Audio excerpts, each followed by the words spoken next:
Friends, hello? Glad to have you on the channel. Today's story will keep you on the edge of your seat until the very end. A tale of betrayal and resilience. Ashley stood on the porch of the house she'd called home just yesterday. A chilly October wind whipped at her thin dress. She hadn't even had time to grab a coat. In her arms, 2-year-old Mikey sobbed uncontrollably, too young to understand why his mommy was crying and why Grandma Patricia was screaming so terribly. Patricia's voice sliced through the air like a whip. "And don't let me see your face around here again, you gold-digging tramp. You bewitched my boy, but you yourself are nothing but empty space.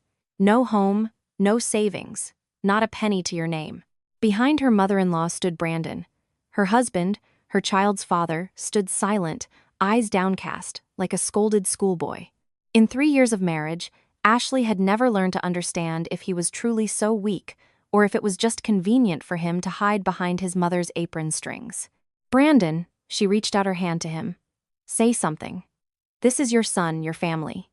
He raised his eyes watery, colorless, almost glassy. For 3 years, she had convinced herself that there was depth in them, that behind that silence lay strength. What a fool she had been. "Mom's right," he finally stammered. "You'd better leave. We'll talk later, when things cool down." What will cool down? Ashley felt the ground give way beneath her. "I'm your wife, the mother of your child. What did I do wrong?" Patricia stepped forward, and Ashley involuntarily recoiled. At 57, her mother-in-law looked formidable. Tall, sturdy, with a strong jaw, and eyes the color of cold asphalt. Eyes in which there was never any warmth. "What did you do?" Her mother-in-law smirked. "As if you don't know. Did you think I wouldn't find out? Did you think you could carry on your little affairs behind my back?" "Affairs? What are you talking about? Don't play innocent. I was told everything. About your rendezvous.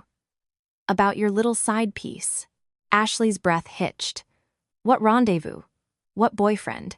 She had been home with Mikey for 3 years, washing, cooking, cleaning, turning into an unpaid servant. The only person she had contact with, besides her husband's family, was Chloe, a friend since school. And even then, they met once a month at most. "That's a lie," she said, trying to keep her voice from trembling. "Who told you such nonsense?" "It doesn't matter who. What matters is that it's true. I saw it with my own eyes." "What did you see?" What but Patricia had already turned away. The conversation was over. For her, everything was decided before it even began. "Mom, maybe," Brandon began. "Shut up," his mother snapped at him. "You've brought enough shame on this family already, married to some gold digger against my will. Now deal with the consequences." Ashley watched them, this silent scene, in which a grown man cowered under his mother's gaze like a guilty puppy. And suddenly, she almost found it funny. Almost. Because she had no strength to laugh. "Brandon," she said calmly. "Look at me." He raised his eyes. "Do you really believe this, that I cheated on you?" A pause, long, agonizing, and then he lowered his gaze again. Mom wouldn't lie. That was it. 3 years of love, hopes, dreams shattered by those 4 words. Mom wouldn't lie. Ashley hugged her son, who had finally quieted and was only whimpering, burying his face in her neck. "I'll get my things.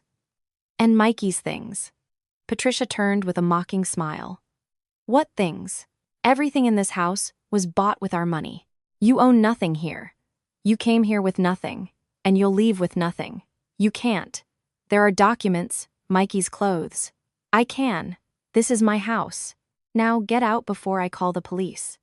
Ashley glanced at Brandon one last time. He stood with his hands in his pockets, looking away. Not a word. Not a gesture. She turned and walked away. October twilight covered the city with a wet, cold blanket. Ashley walked, not knowing where she was going. In her dress pocket, a phone with a third of its battery gone. No purse, no money, no documents. Only her child in her arms, who had finally fallen asleep from exhaustion and stress. Where to go? To her parents? Her father died when Ashley was 17, her mother. She and her mother hadn't spoken for 5 years after that argument when her mother told her, "You chose that spineless mama's boy, now you deal with it yourself." Pride wouldn't let her call. And she had deleted her mother's phone number long ago. Chloe, the only person left. Ashley took out her phone and dialed the number. Ash, what happened? You're crying. Chloe, her voice broke. Can I come over? They kicked me out. Kicked you out? Who? Where are you? Near the bus stop, by their house. Chloe, I have nothing. Absolutely nothing. Stay there. I'll be right over. Ashley sank onto the cold bench. Mikey stirred in his sleep, and she wrapped him in the hem of her dress. A pathetic defense against the biting wind. How did this happen? Just this morning, everything was normal. She was making breakfast. Brandon was getting ready for work. His mother was grumbling as usual. And then some woman came. Ashley hadn't seen her before, plump, with small eyes and thin lips. She and her mother-in-law closed themselves in the room, whispering about something for a long time. And then it was hell. Patricia flew out of the room with a distorted face and started screaming, accusing, insulting. Brandon came home from work earlier than usual. Apparently, his mother called and sided with her, without even asking, without even letting Ashley explain who that woman was, what she had said, and most importantly, why. Headlights illuminated the bus stop. Chloe's old Toyota pulled up to the curb, and her friend jumped out without turning off the engine. My God, Ash, you're freezing. How long have you been sitting here? I don't know. An hour, maybe more. Chloe took off her jacket and put it on her friend. In the car, fast. Mikey, he's asleep. He doesn't understand. And thank God. The car was warm. So warm that Ashley burst into silent tears. Only tears streamed down her cheeks, and she couldn't stop. Chloe drove silently, occasionally glancing at her friend. They had known each other for 20 years, since elementary school. Together, they had experienced all their first loves, first heartbreaks, loss of loved ones. Chloe was there when Ashley, blinded by love, married Brandon and was the only one who told the truth. Are you sure? He's kind of. A wet blanket. Ashley didn't listen, but she should have. Tell me, Chloe said, when they parked outside her apartment building. What happened? And Ashley told everything from the beginning. About that woman, about the accusation of infidelity, about Brandon's icy silence. Infidelity? Chloe frowned. You don't see anyone but me. What infidelity? I don't know, Chloe. I swear I don't know. Maybe they confused me with someone else? Or Chloe fell silent, thinking something over. Or what? Or someone really needed to get you out of that family. And that someone found a way.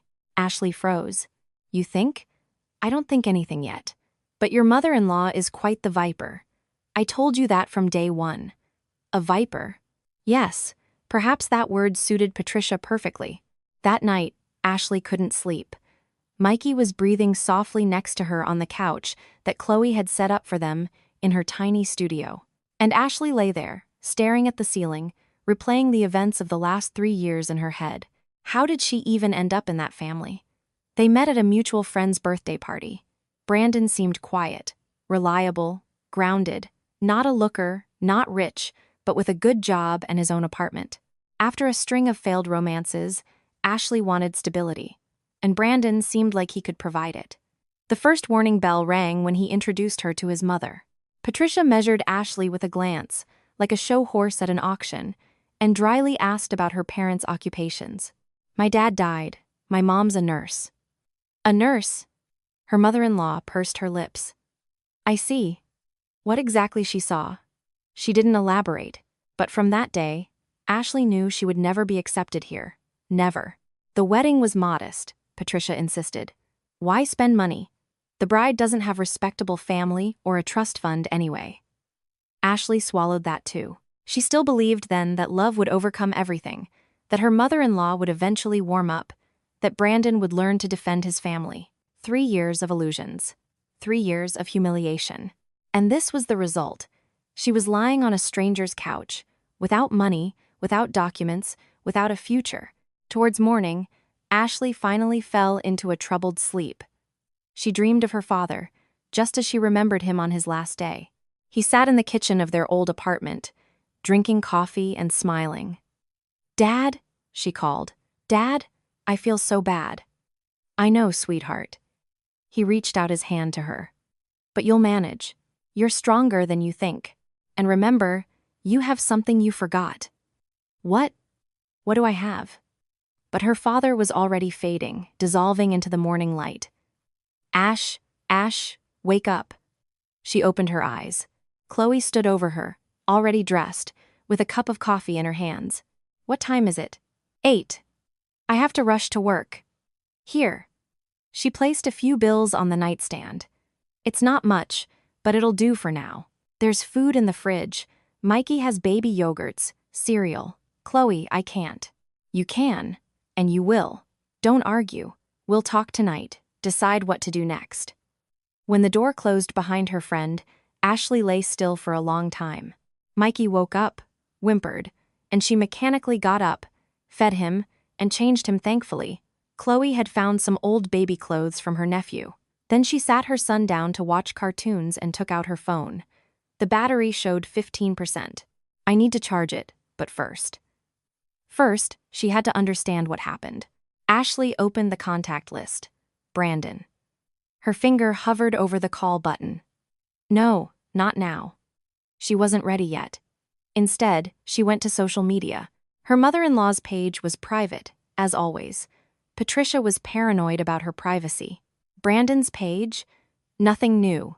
The last post was 3 months old. And then Ashley remembered. That woman, plump with small eyes.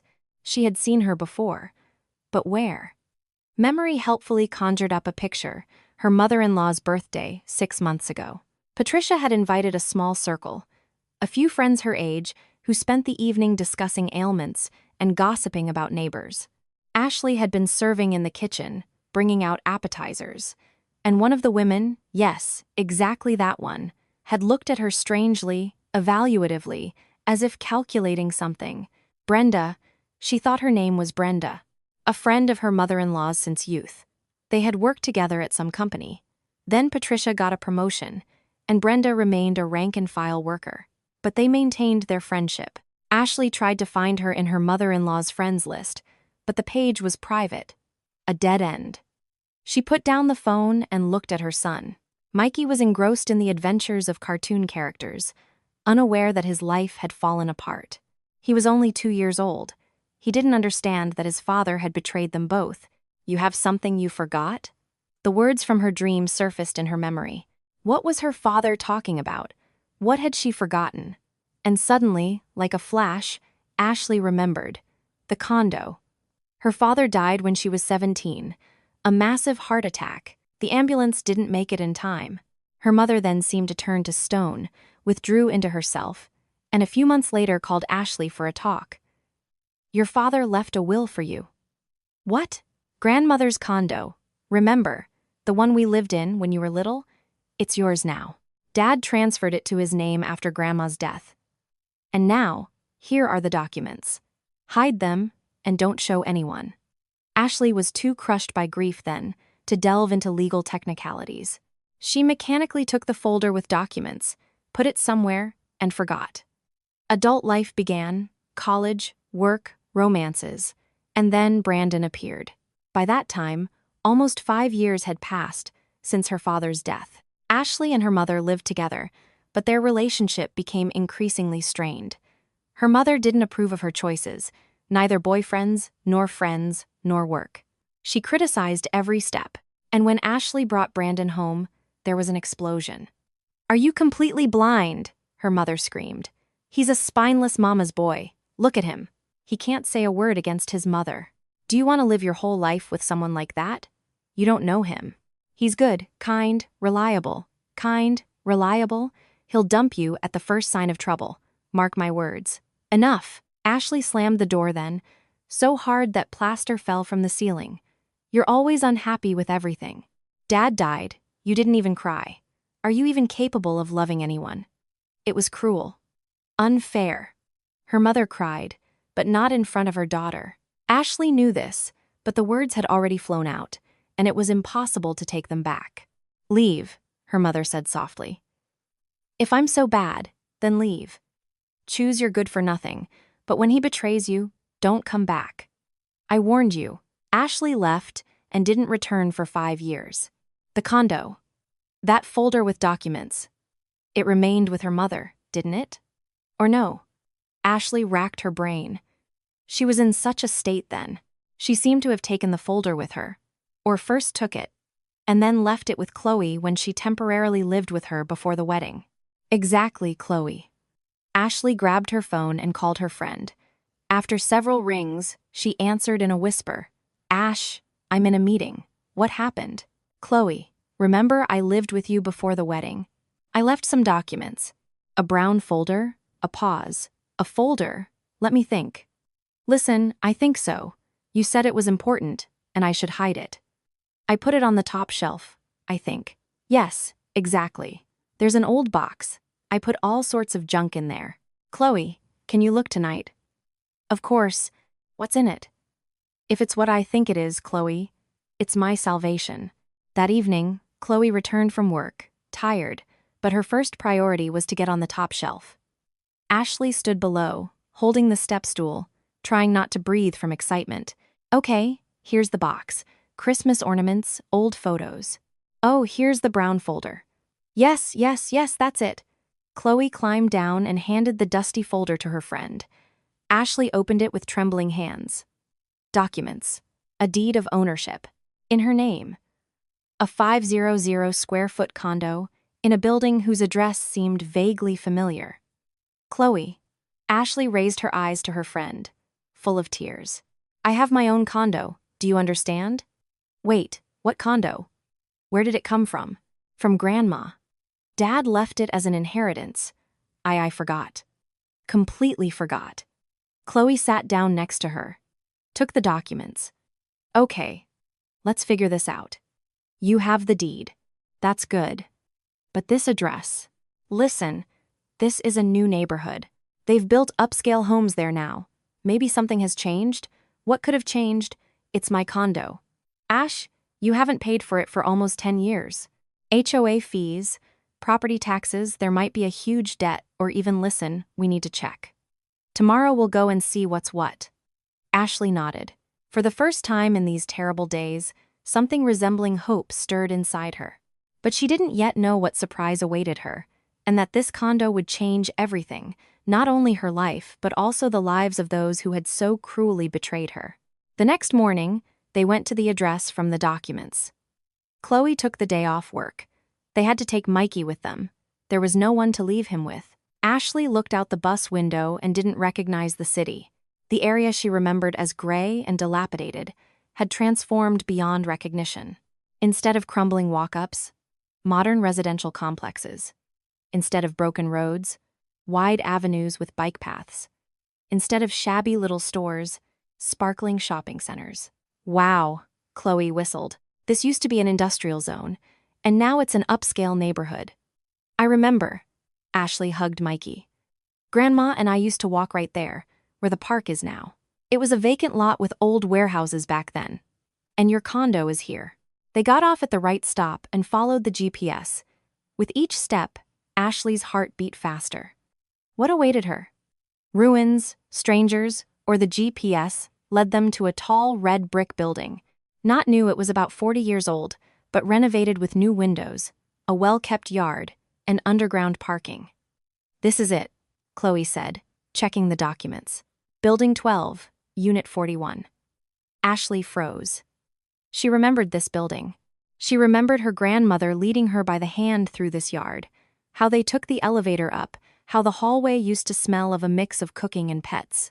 Now the hallway smelled of fresh paint and flowers from pots on the windowsills. Wait a minute!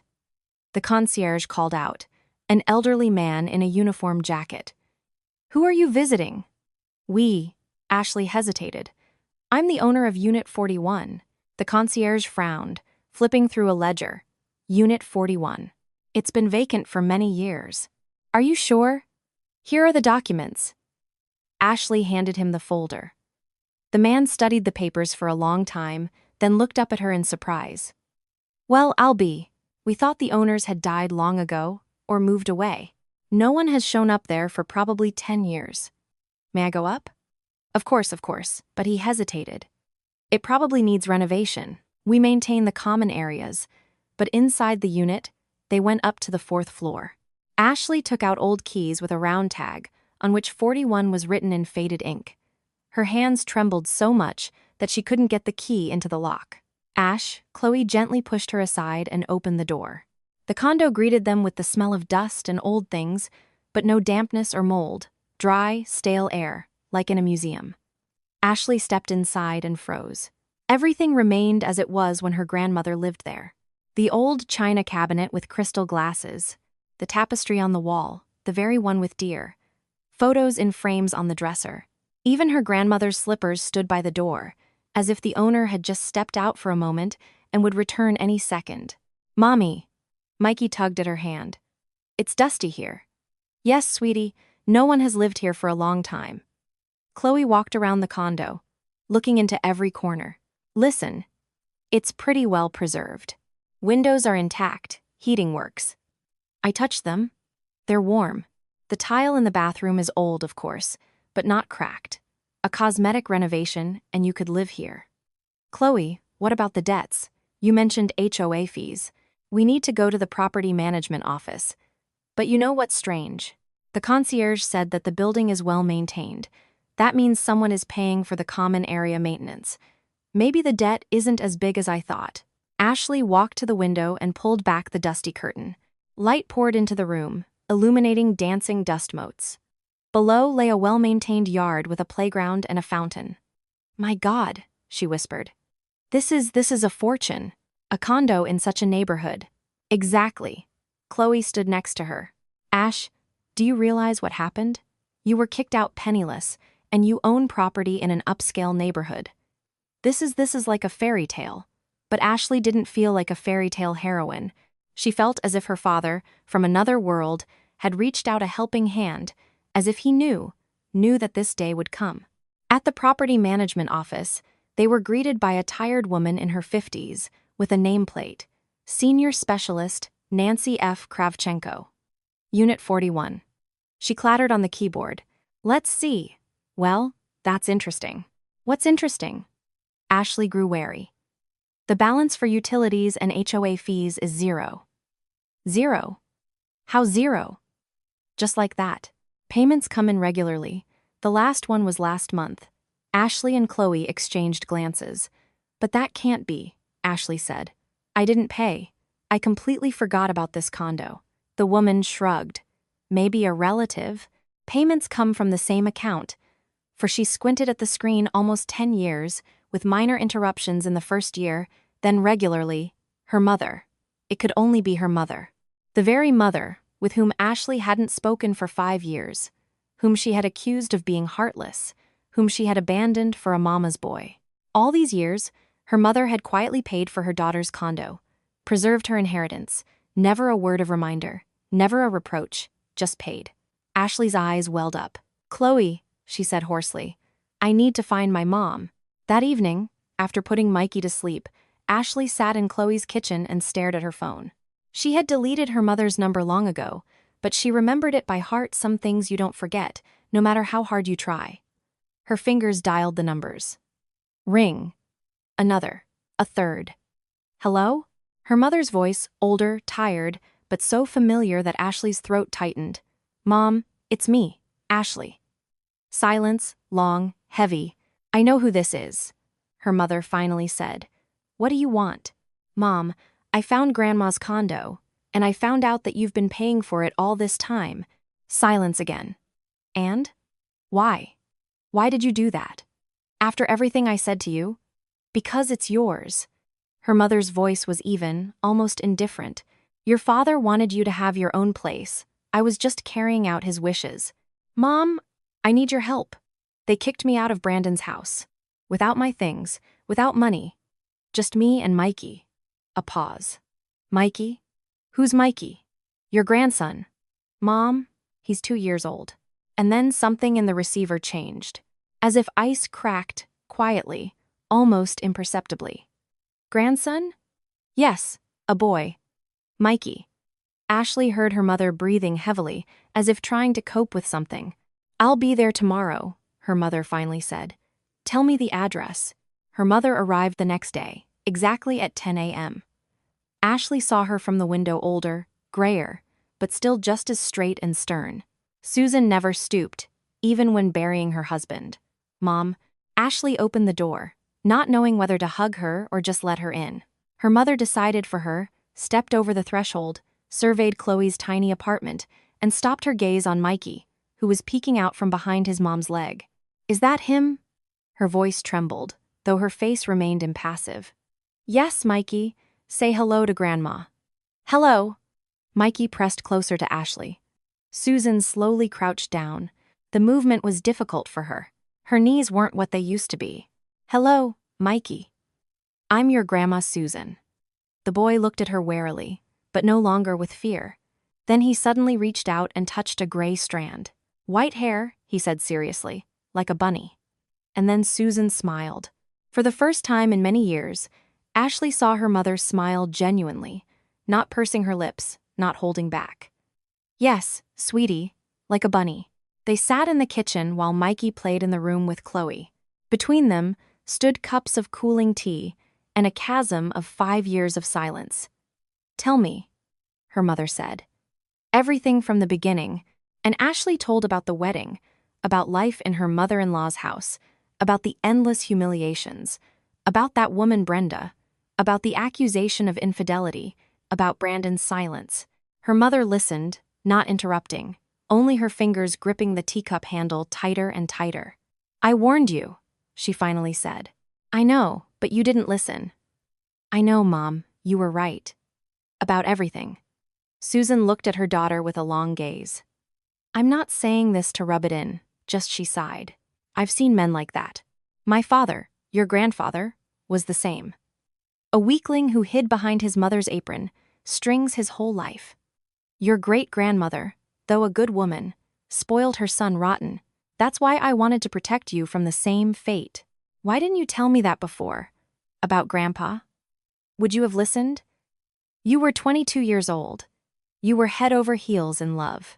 Whatever I said, you would have thought I was just a mean old woman who didn't want your happiness."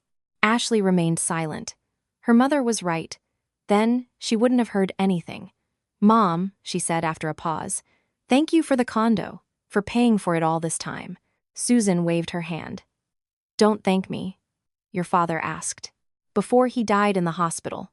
"Susan," he said, "no matter what happens, save that condo for Ashley. It's her insurance. She doesn't understand yet, but I have a feeling she'll need it." So, I saved it. Ashley's eyes welled up again. "He knew. He always understood you better than I did. I thought you'd get married and live happily ever after. But he said, no, that girl will face hardship, but she'll manage. Just help her when the time comes. Dad, he loved you, more than life itself." They fell silent. From behind the wall, they could hear Mikey's laughter and Chloe's voice reading him a story. "Okay, what about the condo?" Her mother returned to a businesslike tone. "Have you been there?" "Yes, it's in good condition. It needs renovation, but not much. Then let's get to it. I have money. I've been saving for a rainy day. Consider it here." "Mom, I can't take your money."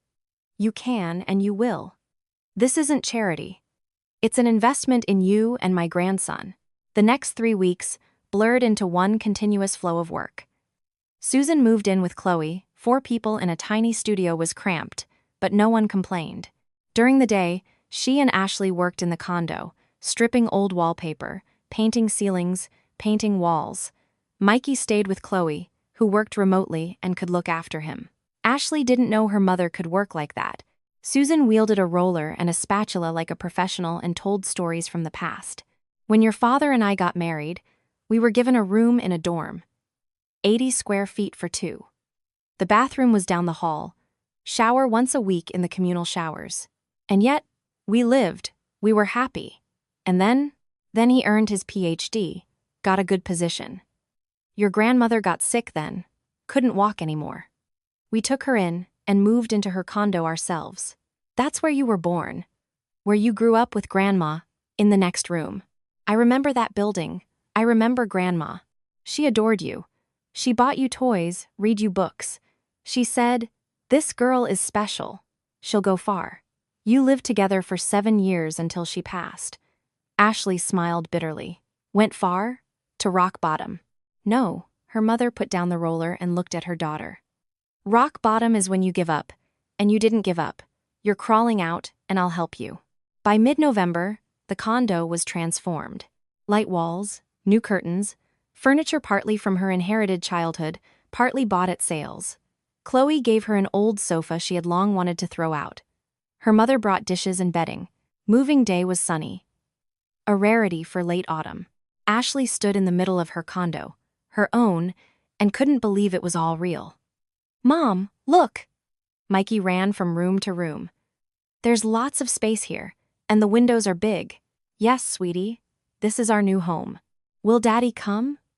Ashley froze. In these weeks, her son had hardly asked about his father, either forgetting or sensing that he shouldn't. And now he remembered. No, sweetheart, Daddy won't come. Why? She crouched in front of her son, took his hands. Because Daddy doesn't love us anymore. But we'll manage. We have Grandma Susan and Aunt Chloe and each other, right? Mikey nodded, not quite understanding. And Grandma Patricia? Ashley flinched. Grandma Patricia won't come either. Good, Mikey said seriously. She's mean. Out of the mouths of babes, Ashley thought. Out of the mouths of babes. That evening, when Mikey was asleep in his new room, Ashley sat with Chloe in the kitchen. Susan had gone home. She needed to rest after weeks of renovation. Ash, Chloe said, pouring wine, you need to post pictures on social media. Why? Because you lived for 3 years, enduring humiliation from that hag. And now you have your own condo. And in such a neighborhood, let everyone see that you didn't give up, that you got back on your feet. Chloe, I'm not looking for fanfare. This isn't fanfare. It's justice. And you know what? Chloe squinted slyly. I'm sure your ex-mother-in-law is checking your page. People like her always watch. They need to know their victims are suffering. Then give her something to choke on, Ashley pondered. There was something petty, vengeful, but pleasant about it. Very pleasant. Okay, she said. Let's take some photos. They took several pictures. Ashley by the window with a city view. Ashley against the new kitchen. Mikey on his little bed. Chloe selected the best. Edited them, added filters. There. Now online. Ashley pressed the publish button. The caption was simple. New home, new life. She didn't know that this post would become a detonator, that in 2 days her life would turn upside down again, but this time in a completely different way. Patricia sat in her favorite armchair, scrolling through her social media feed. It was her evening ritual, keeping track of other people's lives. Finding reasons for schadenfreude or envy. More often, schadenfreude. More than a month had passed since her daughter-in-law's expulsion. Patricia was confident that she had done everything right. That pauper. That gold-digging girl who had bewitched her boy. She got what she deserved. Let her wander from rented room to rented room now. Let her realize what kind of life she had given up. Of course, Patricia understood that the accusations of infidelity were an exaggeration. Brenda, a loyal friend, had helped concoct a story about some man with whom she allegedly saw Ashley. But what difference did it make? The main thing was the result. The main thing was that upstart was no longer getting in her way. Brandon, of course, worried a little at first. He walked around moody, ate poorly, but his mother knew it would pass. Her son always obeyed his mother, always did what she told him, and soon she would find him a new bride from a good family. With good connections, with a condo. Not like that penniless nobody. And then Patricia froze. On the phone screen, a photo. Ashley. Smiling, looking refreshed and better, standing by a huge window with a city view. Behind her, a bright, spacious room. Modern renovation. Expensive curtains. Caption. New home. New life. Patricia zoomed in on the photo, looked closely at the view outside the window. This neighborhood. She knew this neighborhood. Her former colleague lived there, boasted about her condo. A square foot there cost as much as their entire 3-bedroom starter home. What? She whispered. What is this? She scrolled further. More photos of the kitchen with new appliances. More of the children's room. Mikey on his little bed. Comments. How beautiful. Congratulations on your new home. Ash, you're amazing. Patricia's vision blurred. Where? Where did this pauper get a condo in an upscale building? She was thrown out penniless, with a child in her arms. She should have been roaming among friends, humiliating herself, begging for help. She should have crawled back on her knees, begging for forgiveness, and instead, a radiant smile and a condo that Patricia herself could only dream of. Brandon. She screamed so loudly that the windows rattled.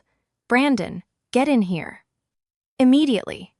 Brandon entered the room, wiping his hands with a towel as he went. He had been washing dishes after dinner. What happened, Mom?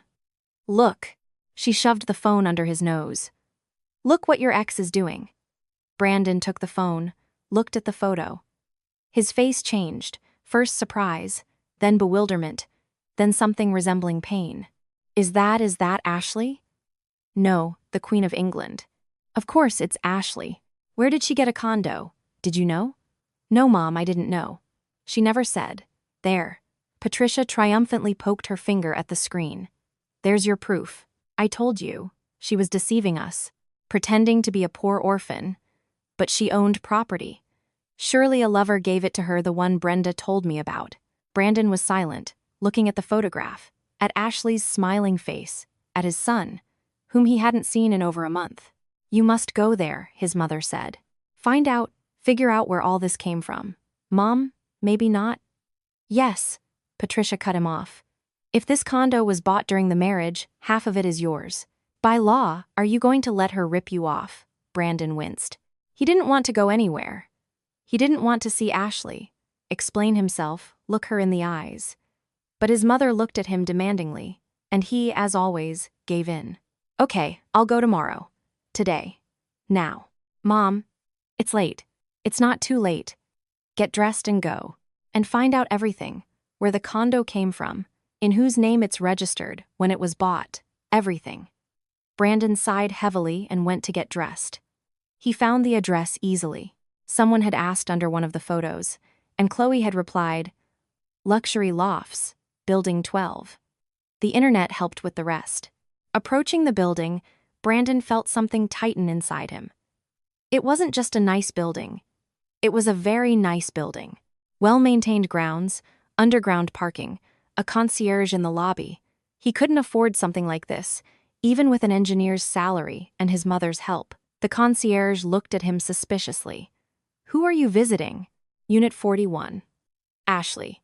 He hesitated, not knowing what last name to give. Your name? Brandon. I'm her husband. X. The concierge picked up the phone, dialed a number. Ashley Miller.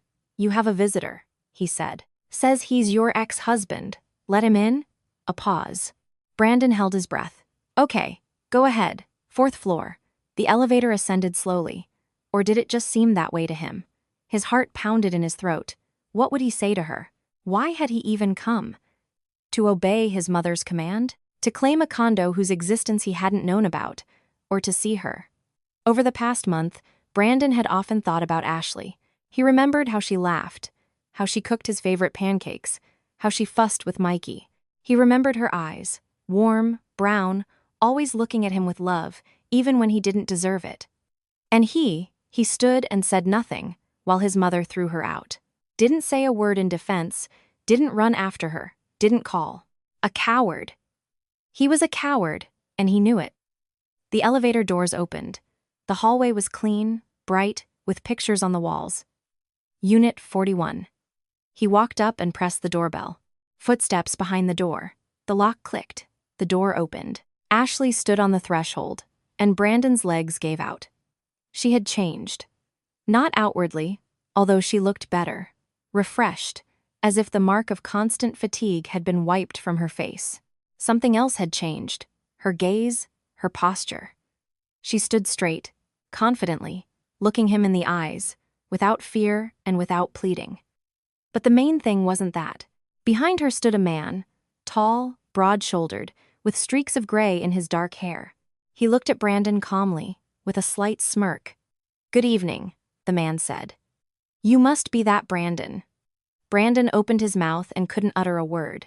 His brain refused to process the information. A man, Ashley. So fast. What do you want? Ashley's voice was cold, like ice. No warmth, no emotion, as if she were talking to a stranger. He swallowed. I wanted to talk. About the condo. Ashley raised an eyebrow. About the condo? Not about your son, whom you haven't seen in a month. Not about me, whom you kicked onto the street. About the condo. The man behind her chuckled. Ash, maybe let him in? It might be interesting to hear what he has to say. Ashley hesitated, then stepped aside. Come in. Brandon stepped over the threshold and froze again. The condo was bright, cozy, somehow alive, completely unlike their house, where his mother reigned and everything breathed of her authority. Sit down, Ashley pointed to the sofa. Tell me, why did you come? Brandon sat on the sofa, feeling as if he had walked into an interrogation. Ashley sat in the armchair opposite. The man stood by the window, arms crossed. So, this is yours? Brandon gestured towards the stranger. This is my uncle, Ashley answered coldly. My mother's brother. Sam Miller came to help with the move. Uncle? Brandon felt something release inside him. Not a lover, just a relative. Although, what did it matter to him now? So, you're still talking to your mother after all? He asked. And you told me you were fighting. We were fighting for 5 years, and then I was thrown out on the street without a penny, so I had to make up. Sam Miller chuckled. When I found out my niece was thrown out of her home with a child, I came right away. I wanted to find this husband. He pronounced the last word with unconcealed contempt and explained a few things to him, man to man. But Susan talked me out of it. She said, no need, he'll come crawling back himself. Brandon flushed. I didn't crawl. You came to talk about the condo, Ashley reminded him. You came to talk about the condo? So talk. What interests you? Brandon swallowed. Under the gaze of these two, all his mother's arguments seemed pathetic and absurd. Mom wants to know where it came from. This condo. If it was bought during the marriage. Ashley laughed. It was a harsh laugh, bitter, angry. During the marriage, Brandon. Are you serious? On what money could I have bought a condo? You gave me $300 a month for household expenses and demanded a receipt for every penny. Then where did this inheritance come from? From my father. He left me this condo when I was 17. Long before I had the misfortune to meet you. Brandon fell silent. Inheritance. The condo existed all this time, and he didn't know. Ashley didn't say. Why didn't you say? He asked. In 3 years of marriage, not a word. Why? Ashley shrugged. So your mother would decide I wasn't such a pauper, so she would start to respect me a little more? Don't make me laugh. She hated me from day one, and no condo would have changed that. She didn't hate Brandon. Ashley leaned forward. Your mother did everything she could to destroy me. 3 years of humiliation, 3 years of nitpicking. I cooked wrong, I cleaned wrong, I raised my son wrong. I wasn't good enough for you, for her precious home. And then she hired her friend to invent a story about infidelity. And you didn't even ask me. Didn't let me explain. Just stood there silently while I was thrown out the door. I didn't know it was invented. Did you ask? Ashley's voice rose to a shout. From behind the wall, Mikey started crying, apparently woken up. Sam Miller stepped towards the door. I'll calm the boy. And you? He poked a finger at Brandon. Listen carefully, and take notes. He left. Ashley was silent for a few seconds, composing herself. Then she spoke quietly. I loved you, Brandon. I really did. I thought, here he is, my man, reliable, calm, kind. I thought your gentleness was strength, that you just didn't want conflicts. And then I understood, you're not gentle. You're weak. You're incapable of making a single decision without your mother's approval. Marry with your mother's permission. Kick out your wife at your mother's command. That's not true. It is exactly true. Tell me honestly, have you ever once in 3 years sided with me? Have you ever once said no to your mother?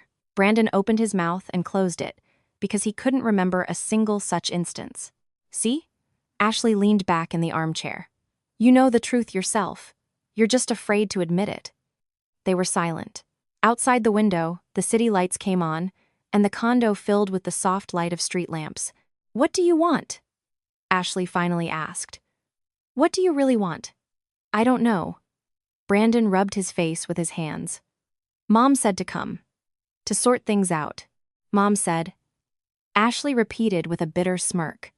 "Of course, but what do you want?" He raised his eyes to her and suddenly said what he hadn't expected. "To see my son." Ashley flinched. "Son? Mikey. I miss him. I think about him every day. How is he? What is he doing? Is he growing? Is he saying new words?" Something in Ashley's eyes changed. The anger receded, giving way to something else, either pity or weary understanding. "A month," she said. "A whole month you didn't call, didn't text, didn't care. And now you say you miss him. Mom said it was better not to." "Again, Mom!" Ashley jumped up from the armchair. "My God, Brandon. You're 32 years old. You're a grown man. Do you have your own head, your own thoughts, your own will, or not?" "I do." He also stood up. "I do, Ash. I just don't know how to use it. All my life, Mom decided for me. Where to go to college, where to work, who to marry." "Who to marry?" Ashley squinted. "So she pushed you towards me?" "No." He shook his head. "I chose you myself.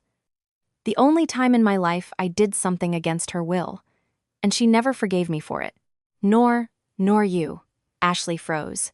"What do you mean?" Brandon sank back heavily onto the sofa. "Mom didn't want me to marry you. Said you were penniless, a gold digger, a fortune hunter. I told her no for the first time in my life. I told her I loved you, and I would marry you, even if she was against it. She was furious. She didn't speak to me for 2 weeks, and then she accepted it, or so I thought. But she didn't accept it." Ashley said slowly. "No, she was just waiting for the moment to get rid of you. And when Brenda suggested this plan..." "What plan?" Brandon raised his exhausted eyes to her. "I didn't know the details. I just heard them whispering. Mom and Brenda. A few days before." "Yes, before that day. Something about proof and a reason.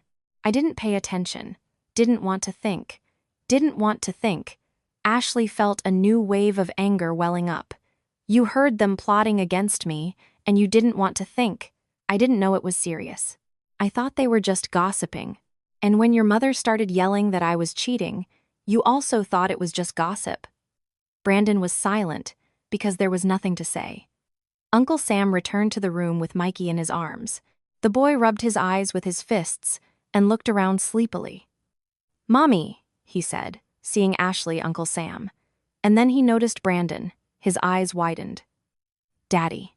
Brandon stood up, stepped towards his son, reached out his hands. "Mikey. Son." But the boy suddenly turned away, burying his face in Uncle Sam's shoulder. "Don't want," he said loudly. "Daddy's mean. Daddy hurt Mommy." Brandon froze with outstretched hands. Such pain was reflected on his face that even Ashley felt sorry for him. "Mikey," she said softly. "Daddy came to talk." "Don't want," the boy repeated and cried. Uncle Sam carried the crying Mikey to the nursery. Brandon stood in the middle of the room, his hands hanging limp, broken, crushed. "He hates me," he whispered. "He's afraid of you," Ashley corrected him. "Those are different things. Children feel when they are betrayed, even if they don't understand it with their minds." "I didn't betray Ashley," wearily shook her head. "Enough. Stop lying to yourself. You betrayed both of us. If you want to fix anything, start with the truth. Tell me everything. Your mother's whole plan. From the very beginning." He was silent for a long time, then sank onto the sofa, holding his head in his hands. "I don't know everything. I really don't know." But he swallowed. About 2 months before that day, Mom started acting strange, happy, somehow mysterious. She was constantly whispering with Brenda, falling silent when I entered. I asked. She brushed me off, said it was women's business. "Women's business," Ashley repeated. That's what she called preparing for my expulsion. "I didn't know, Ash, I swear." Continue. Then Brenda started coming more often. Almost every day, they would lock themselves in Mom's room, arguing about something. One day, I heard your name and the word proof, but I thought, he stammered. What did you think? That they were just gossiping? That Mom needed an excuse to criticize you? As usual, I didn't think she was capable of something like that. Ashley looked at him with undisguised contempt. You didn't think. You never think. That's the whole problem. I know, Ash. I'm a coward and a weakling. You're right, but I want to fix this. How? She crossed her arms over her chest. How are you going to fix this? Brandon raised his eyes to her, and there was something new in them. Something Ashley had never seen before. Determination. I'll tell you everything I know. And then, we'll make Mom confess. The next 2 hours, Brandon spoke, and Ashley listened. Uncle Sam returned, Mikey fell asleep, and he also listened, growing increasingly grim. The story came together like a puzzle. Patricia had never come to terms with her son's choice. For 3 years she endured, and for 3 years she sought a way to get rid of her daughter-in-law. Humiliations didn't help. Ashley endured. Nitpicking didn't help. Ashley remained silent. And then her mother-in-law decided to strike a blow from which one could not recover. Brenda was the perfect tool. An old friend who had always envied Patricia, her position, her house, her son. For a small fee and the promise of future benefits, she agreed to play the role of a witness. She invented a story about some man, Brandon said. Allegedly saw you with him in a cafe several times. Told Mom she had photos. What photos? Ashley exclaimed. I didn't meet anyone. I know, now I know, but then Mom showed me pictures. Some woman with a man from behind, dark hair, similar coat, and you decided it was me. Mom said it was you. And I. He lowered his eyes. I believed her, not you. Ashley felt nausea rising in her throat. 3 years of life destroyed because of a fake photo and maternal hatred. Where are those pictures? Uncle Sam asked. Are they saved? Probably with Mom. She keeps everything. Good, the uncle nodded. That will come in handy. When Brandon left, promising to return tomorrow with new information, Ashley sank onto the sofa, exhausted. Uncle Sam sat next to her, placing a heavy hand on her shoulder. Hang in there, that viper. He shook his head. Susan told me about your mother-in-law, but I didn't think it was that bad. Uncle Sam, what should I do? How can I live knowing that I was trampled like this? Uncle Sam was silent for a moment. You can do 2 things. First, forget and move on. Raise your son, build a career, be happy. That's a worthy choice. And the second, seek justice. Make that woman answer for what she did. How? The uncle smirked. I worked as a detective for 30 years, niece. I understand a thing or two about human wickedness, and I know a thing or two about getting to the truth. Ashley looked at him with hope. You'll help? That's why I came. The next day, Uncle Sam began his investigation. First, he visited Brenda thankfully. Brandon had provided the address. Ashley stayed home with Mikey, but her uncle kept her informed, calling every few hours. Found her, he reported in the first call. Lives alone in an old apartment building on the outskirts. Poor, very poor. And then what? Then, a conversation. People like her always break. You just need to find the right leverage. The second call came 3 hours later. She confessed. Ashley's breath hitched. What? How? Turns out, your mother-in-law underpaid her. Promised $50,000, gave $20,000, and promised the rest later.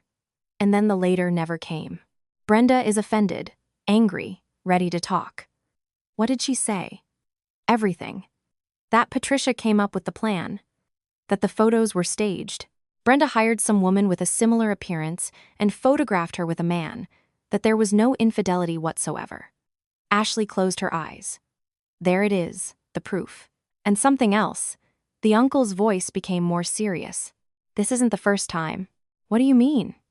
Brenda said she helped Patricia before, about 15 years ago, with another daughter-in-law. What daughter-in-law? Brandon doesn't have brothers. He does. Or rather, he did. An older brother. Died 12 years Years ago. Car accident. Ashley froze. Brandon never mentioned him, she whispered. Not once in 3 years. Not surprising. Patricia forbade mentioning his name, removed all photos, all belongings. As if he never existed. Why? Uncle Sam paused, gathering his thoughts. Paul wasn't like Brandon. Strong, independent, with character. His mother couldn't control him and hated him for it. And then he got married to a woman named Alyssa. Ashley flinched. What happened to her? That's where it gets interesting. Alyssa was from a simple family, like you. Patricia took an instant dislike to her, just like you. They lived together for 2 years, and then the uncle paused, then Alyssa disappeared. 3 months before Paul's death, she disappeared. Officially, she left. They divorced. She returned to her hometown, but I did some checking. Alyssa didn't return home. Her parents hadn't seen her since the wedding. And then, 6 months after Paul's death, she was found where? In a psychiatric hospital, in a locked ward, diagnosed with acute psychotic disorder. Ashley felt cold inside. You mean? I don't want to say anything yet, but an interesting picture is forming. Brenda let slip that she helped Patricia solve a problem 15 years ago, just when Paul married Alyssa. What did they do to her? I don't know yet, but I'm going to find out. That night, Ashley couldn't sleep. She lay, staring at the ceiling, thinking about the woman she never knew, about Alyssa. What had she gone through? What had Patricia done to her to end up in a psychiatric hospital? And most importantly, what happened to Paul? Was the accident really accidental? The next morning, Brandon called. Ash, I need to tell you something. About Paul. A long pause. How do you know? It doesn't matter. Tell me. Brandon sighed heavily. I shouldn't have said anything. Mom forbade it. But after everything that happened, you have a right to know. He arrived an hour later, sat on the same sofa as yesterday, but looked different, older, tormented, as if he had aged 10 years overnight. Paul was my hero, he began quietly. My older brother, strong, brave, cheerful. He was the only one who could argue with Mom and win. I admired him. What happened to him?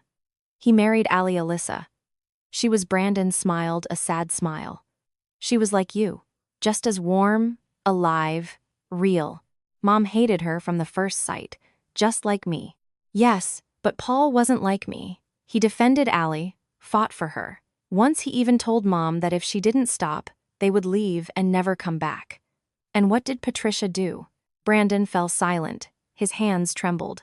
I don't know exactly. I was 20 years old. I lived in the dorm, studied, rarely came home, but one day, I came, and Allie was already gone. Mom said they divorced, that Allie turned out to be just like everyone else, deceitful, greedy. Paul walked around like a shadow, didn't talk, didn't eat. And 3 months later, the accident. Yes, the police said he lost control. An accident. Do you believe that? Brandon raised his eyes, red, inflamed. I used to. Now I don't know. After what Mom did to you, I don't believe anything anymore. Uncle Sam called it noon. I found Alyssa. Is she alive? Alive. She left the hospital 5 years ago. Lives in a small town, works in a library. I spoke with her. And, Ashley, the uncle's voice was grim. This story is worse than I thought. Much worse. He arrived 2 hours later and brought a voice recorder with him. Alyssa agreed to record her testimony. Listen, he pressed play. A quiet female voice filled the room, broken, tired, but firm. My name is Alyssa Korneva. I was the wife of Paul Miller for 2 years. I want to tell you what his mother, Patricia Miller, did to me. Ashley listened, holding her breath. The story Alyssa told was a nightmare. Methodical, calculated, ruthless. First, humiliation, constant nitpicking, insults, comparisons to decent girls. Paul defended his wife, but couldn't always be there. He worked a lot, and Patricia took advantage of every minute of his absence. Then, isolation. Patricia turned neighbors, acquaintances, distant relatives against Alyssa. Spread rumors about her promiscuity, about a dark past. Alyssa found herself in a vacuum, No friends, no support. And then gaslighting. Patricia started moving things, hiding documents, then accusing Alyssa of forgetfulness. She told Paul that his wife was acting strangely, that she had mental problems. And one day, she put something in my tea. The voice on the recording trembled. I don't know what exactly. But after that, I started having hallucinations. I saw things that weren't there. Heard voices, screamed at night. Paul was on a business trip, and when he returned, Patricia had already called the doctors. They took me to the hospital, and no one would have believed her. The recording ended. Silence hung in the room. She poisoned her, Ashley whispered. That woman. She poisoned her daughter-in-law to get rid of her, and almost certainly drove her son to suicide, Uncle Sam added. Paul found out the truth. A week before the accident, he visited Alyssa in the hospital. I checked the visitor logs.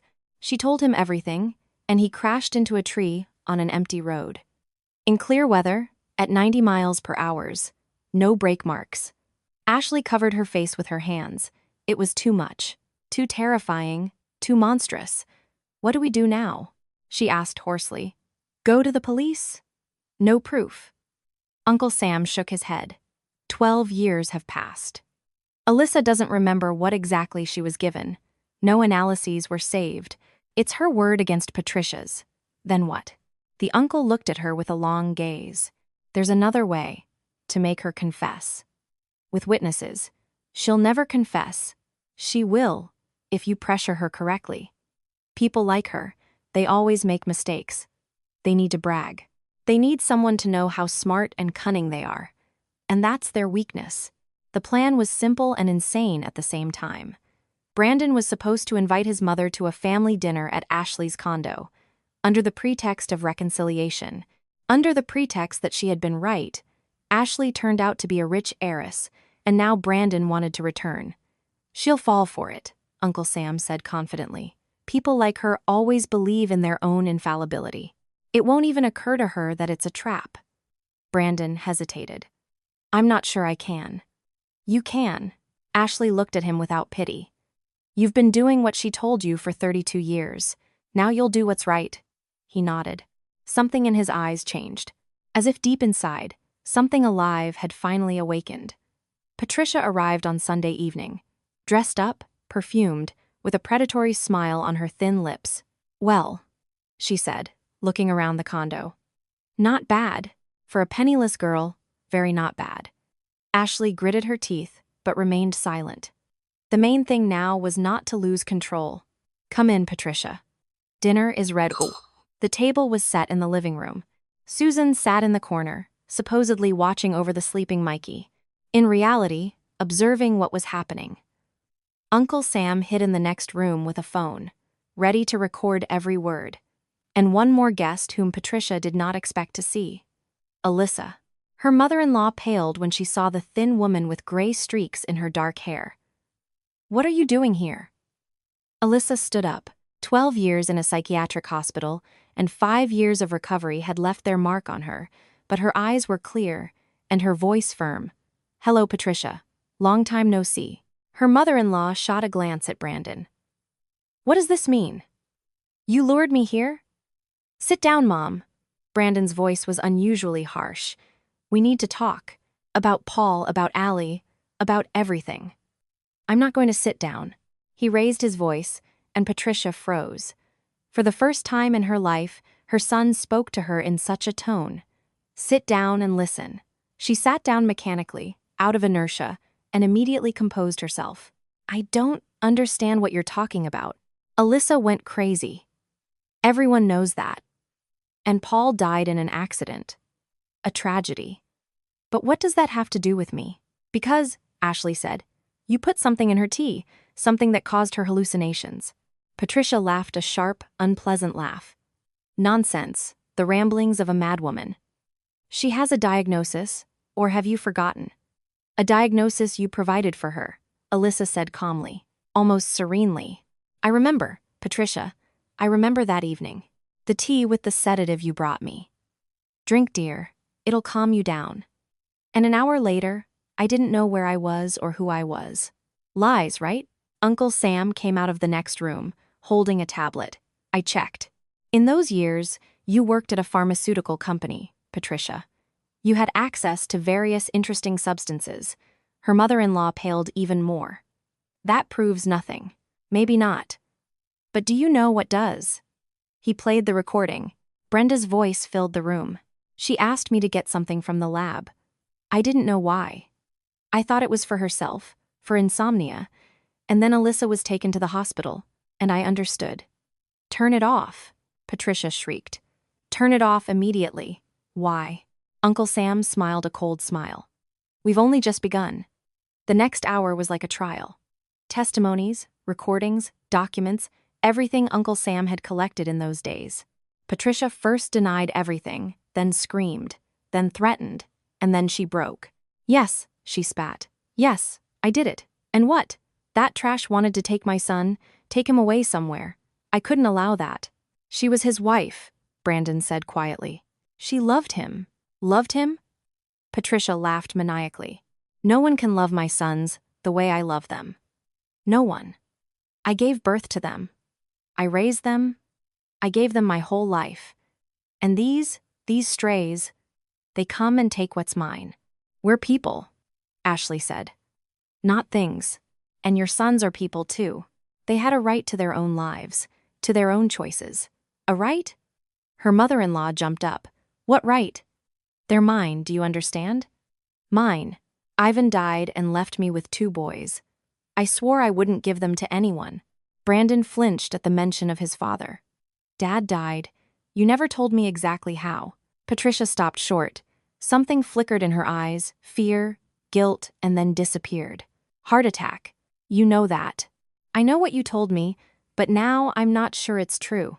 Silence hung heavy, suffocating. Patricia took a step back. You wouldn't dare. I've already contacted the archives, Uncle Sam said. Death certificate, medical report. Everything will be checked. Her mother-in-law stood in the middle of the room, cornered, exposed. For the first time in her life, she had lost control. For the first time, everything went not according to her plan. You'll all regret this, she hissed. I'll make you suffer. No. Ashley stepped towards her. You've caused enough suffering. You broke Alyssa's life. You drove your own son to his death. You tried to destroy me, but it ends now. She took out her phone and showed her mother-in-law the screen. The red recording button had been blinking for 40 minutes. Everything is recorded. Your confession, your words. And if you try to come near me, my son, or anyone in my family again, this recording will be everywhere. With the police, on the internet, with all your acquaintances. Patricia looked at her with hatred, pure, concentrated. You'll regret this, she whispered. You don't know who you've messed with. I do. Ashley smiled. A pathetic, lonely woman who was so afraid of losing control that she destroyed everyone who loved her. You wanted me to crawl back? Here's my answer. I'm on my feet. I have a home, a family, a future. And you have nothing, only hatred and emptiness. She opened the door. Leave and don't come back. When the door closed behind her mother-in-law, Ashley felt her legs give way. Susan caught her, sat her on the sofa. There, sweetie, it's all over. Mom. Ashley clung to her, like in childhood. Mom, I'm so tired. I know, my dear, I know. Alyssa cried softly in the corner, tears of relief, of liberation. Uncle Sam put his hand on her shoulder.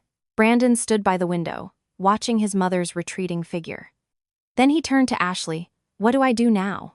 Live, she said. Just learn to make your own decisions. Find yourself. It will be hard, but it's possible. And us? Ashley shook her head. No, Brandon, not us. Too much was broken. But you can be a father to Mikey. If you want, if you're ready. He nodded, accepting the verdict. I will be ready, I promise. A year passed. Ashley stood by the window of her condo, the one she inherited from her father. Mikey played on the rug with new toy cars. In the corner, a Christmas tree. New Year was approaching. Life had settled. Ashley found a good, interesting job. Susan came every weekend, fussing with her grandson. Chloe dropped by almost every day. Alyssa wrote letters. She moved closer, got a job in a school library, slowly returning to life. Brandon came on Saturdays, took Mikey for a walk. He had changed, lost weight, matured. A firmness appeared in his gaze. Patricia was left alone. Her son stopped communicating with her after that evening. They said she sold the house and moved somewhere south. Ashley didn't care. "Mom," Mikey called. "Will Daddy come tomorrow?" "He will, sweetie. He'll definitely come." Ashley smiled. Outside the window, white, clean snow was falling, covering the city with a soft blanket. A new life, a new beginning, and no one would ever dare to take it away again. 5 years later, the spring sun filled the kitchen with golden light. The whole family gathered at the big table, the family Ashley had built herself, brick by brick, from the wreckage of her past life. Mikey turned 7. He sat at the head of the table, serious, dark-haired, with the eyes of his grandfather Nicholas, whom he had never seen, but to whom he bore such a resemblance. "Mom, can I have more cake?" he asked, licking his spoon. "Ask Grandma Susan. She baked it." Susan, gray-haired and smiling, cut her grandson another piece. She had moved to the next building 2 years ago to be closer, not to miss a single day. Next to her sat Chloe, still as lively, loyal, indispensable. Now not just a friend, but Mikey's godmother. And opposite, Alyssa, Aunt Ally, as the boy called her. She was no longer a shadow with extinguished eyes. She wrote a book about her experience, led a support group for women who had experienced abuse. The life that had been stolen from her had returned different, but still life. To Mikey, Chloe raised her glass. To the first grader. Everyone clinked glasses, the adults with wine, Mikey with juice. Ashley looked at them, at her real family, and felt warmth spreading in her chest. She had changed over the years. She had grown stronger, found a job she loved. She learned to be happy alone, not because there was no one to love, but because she had finally loved herself. Brandon came on Saturdays. He became a good father not immediately, not easily, but he did. He went through therapy, learned to think for himself. She and Brandon remained friends for their son's sake, for their shared past. No more, but no less. And Patricia? Ashley found out by chance from former neighbors. A nursing home on the outskirts of some southern town. Dementia. The woman who had controlled everyone around her all her life had lost control over her own mind. Brandon visited her once a month out of duty, not out of love. She didn't recognize him. Ashley felt neither schadenfreude nor pity, only emptiness and relief. The phone rang. Mikey grabbed the receiver. "Daddy!" he shouted joyfully. "Yes, we're having a party. Everyone's here. Come over." He listened to the reply and turned to Ashley. "Daddy said he'd stop by this evening, bring a present." "Okay, sweetie." Outside the window, the cherry tree bloomed, the very one she and Mikey had planted 3 years ago in their building's courtyard. White petals swirled in the air, like reverse snow. Mikey ran to the window, pressed his nose against the glass. "Mom," he said suddenly, "we're happy, aren't we?" Ashley walked over, hugged her son. "Yes, sweetie, we are happy." And for the first time in many years, she knew it was true. Thanks for watching till the end. If the story touched your soul, please support it with a like. It's very important for the channel. Write in the comments how you would have acted in Ashley's place. And be sure to subscribe. Many more stories that won't leave you indifferent are coming soon. See you.